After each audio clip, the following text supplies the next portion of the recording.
Hello friends, welcome back to my YouTube channel. आमी dietitian Runia Ghatak और आज आमी तोमादेर निये चले एसेछि आमार किचेने। कारण किचेने आसार एकटाई उद्देश्य जे आज आमी तोमादेर आबार एकटा healthy recipe शेखाबो।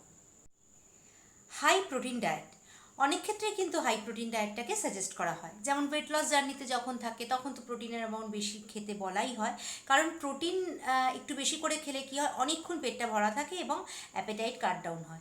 As well as যখন বডি বিল্ডিং করা হয় তখনও কিন্তু হাই প্রোটিন ডায়েট দেওয়া হয়, কারণ কি মাসেল বিল্ড আপ হবে। এছাড়া ছোটো বাচ্চাদের তো প্রোটিনের অ্যামাউন্ট একটু বেশি দেওয়াই হয়, আর স্পেশালি যারা রোগা তাদের ক্ষেত্রে কিন্তু আরও বেশি করে আমরা প্রোটিনটা সাজেস্ট করে থাকি, যাতে শরীরটা ঠিক মতো মাসেল মাস তৈরি হয়।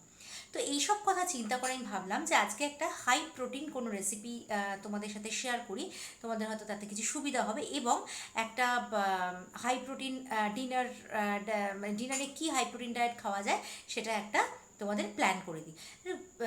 সাপ্লিমেন্ট খাওয়ার থেকে আমার মনে হয় ন্যাচারাল খাবারের মধ্যে দিয়ে যদি আমরা প্রোটিনটাকে ইনটেক করতে পারি তাহলে তার মতো বেনিফিট কিন্তু কিছুতেই হয় না।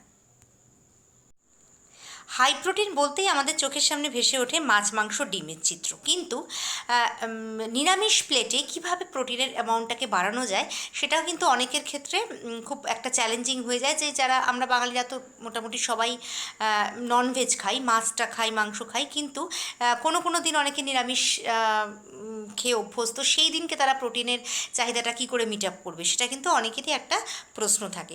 এছাড়া যারা নিরামিষাশী তাদের জন্য কিন্তু আজকের এই রেসিপিটা রইল যে নিরামিষ ডায়েটে, ভেজিটেরিয়ান ডায়েটে কী করে একটা মিলে প্রোটিনের অ্যামাউন্টটা বাড়িয়ে প্রেজেন্ট করা যায়।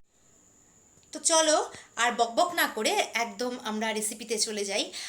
আজকের রেসিপি হাই প্রোটিন রুটি। এটি করতে লাগছে হাফ বাটি ময়দা, হাফ বাটি ছাতু, 100 গ্রাম গ্রেটেড পনির, 1 কাপ মতো দুধ, স্বাদ মতো নুন ও চিনি। এছাড়া তোমরা তেল বা ঘি দিয়ে রুটিটাকে কিন্তু একটু সেঁকে নিতে পারো। এবার দেখো কিভাবে এটি তৈরি হচ্ছে।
এইবার তৈরি হয়ে গেছে আমাদের হাই প্রোটিন রুটি।